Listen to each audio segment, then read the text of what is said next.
بسم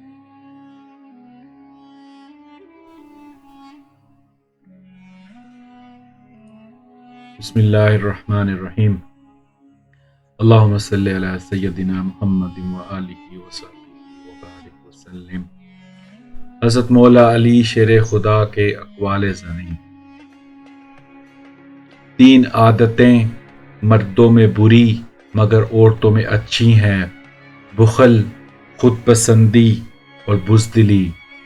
پھر وضاحت میں فرمایا کیونکہ عورت بخیل یعنی کنجوس ہوگی تو اپنے شوہر اور اس کے مال کی حفاظت کرے گی، خود پسند ہوگی تو ہر کسی سے نرم گفتگو سے پرہیز کرے گی، اور بزدل ہوگی تو ہر شے سے گھبرائے گی، لہٰذا گھر سے باہر نہیں نکلے گی اور اپنے شوہر کے ڈر سے تہمت کی جگہوں پہ جانے سے بچے گی۔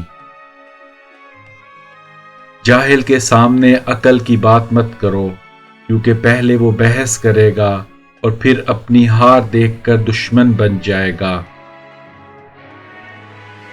بہت سے انسان ایسے ہیں جنہیں زبان نے موت کے گھاٹ اتارا ہے۔ آنکھیں شیطان کا جال ہیں۔ آنکھ سریع الاثر، جلد اثر قبول کرنے والا عضو ہے اور بہت ہی جلد ہار جاتا ہے۔ جس کسی نے اپنے جسمانی اعضاء کو اللہ پاک کی عبادت میں استعمال کیا، اس کی امید پوری ہوئی۔ جس نے اپنے اعضائے بدن کو خواہشات کے پیچھے لگا دیا، اس کے اعمال باطل ہو گئے۔ لوگوں میں عدل و انصاف کرنے والے پر لازم ہے کہ جو دوسروں کے لیے پسند کرے وہی اپنے لیے بھی پسند کرے۔ ریاکار کی 3 علامتیں ہیں: جب اکیلا ہو تو عبادت میں سستی کرے اور نوافل بیٹھ کر پڑھے، اور جب لوگوں میں ہو تو سستی نہ کرے بلکہ عمل زیادہ کرے، اور جب لوگ اس کی تعریف کریں تو عبادت زیادہ کرے، اگر لوگ برائی کریں تو چھوڑ دے۔ محبت دور کے خاندان والے کو قریب کر دیتی ہے اور دشمنی خاندان کے قریبی رشتہ دار کو دور ہٹا دیتی ہے۔ ہاتھ جسم سے بہت زیادہ قریب ہے مگر گل سڑ جانے پر کاٹ دیا جاتا ہے اور آخر کار داغ دیا جاتا ہے۔ زیادہ ہوشیاری دراصل بدگمانی ہے۔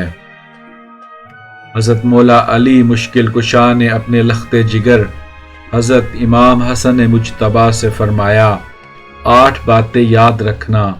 سب سے بڑی دولت عقل مندی ہے، سب سے بڑی غربت بے وقوفی ہے، سب سے زیادہ وحشت اور گھبراہٹ تکبر ہے، سب سے زیادہ بزرگی و کرم خوش اخلاقی اور اچھا کردار ہے۔ ان 4 چیزوں سے ہمیشہ بچنا۔ بیوقوف کی دوستی سے اگرچہ وہ نفع پہنچانا چاہتا ہے لیکن آخر کار اس سے تکلیف ہی پہنچتی ہے۔ جھوٹے ساتھی سے، کیونکہ وہ قریب کو دور اور دور کو قریب کر دیتا ہے۔ کنجوس کے ساتھ سے، اس لیے کہ وہ تم سے ان چیزوں کو چھڑا دیتا ہے جن کی تمہیں سخت ضرورت ہو۔ اور فاجر یعنی گناہگار کی دوستی سے، اس لیے کہ وہ تمہیں تھوڑی چیز کے بدلے بیچ ڈالے گا۔ مصیبت اور پریشانی بھی ایک مقام پر پہنچ کر ختم ہو جاتی ہے، اس لیے عقل مند کو چاہیے مصیبت کی حالت میں صبر کرے تاکہ مصیبت اپنی مدت پر واپس چلی جائے، ورنہ مدت ختم ہونے سے پہلے مصیبت کو دور کرنے کی کوشش مصیبت کو اور بڑھا دیتی ہے۔